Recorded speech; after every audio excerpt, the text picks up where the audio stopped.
জাতীয় নাগরিক পার্টি এনসিপির আহ্বায়ক নাহিদ ইসলাম বলেছেন, ১১ দলীয় জোট ঐক্যবদ্ধ হয়ে আগামী নির্বাচনে জয়লাভ করবে। সন্ধ্যায় নিজ নির্বাচনী এলাকায় রাজধানীর রামপুরায় গণসংযোগের সময় কথা জানিয়ে তিনি বলেন, শহীদ ওসমান হাদির চাওয়া ইনসাফের বাংলাদেশ গঠনের জন্য জয়ী হতে চায় এনসিপি। নিজ আসনে জয়ের ব্যাপারে আত্মবিশ্বাসী নাহিদ অভিযোগ করেন, দেশে বিভিন্ন জায়গায় ১১ দলের প্রার্থীদের প্রচারে বিএনপি বাধা দিচ্ছে।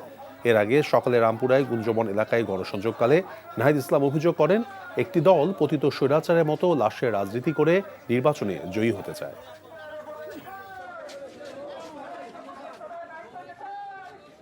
আমরা যত প্রতিকূলতাই থাকুক, আমরা শক্ত হাতে সেটা মোকাবেলা করব এবং জনগণকে সাথে নিয়ে, আমরা জুলাই প্রজন্মকে সাথে নিয়ে, আমাদের মা বোনদেরকে সাথে নিয়ে 12ই ফেব্রুয়ারি বাংলাদেশে আমরা গণতন্ত্র, ইনসাফ এবং দেশের মানুষের ভোটাধিকার আমরা প্রতিষ্ঠা করব।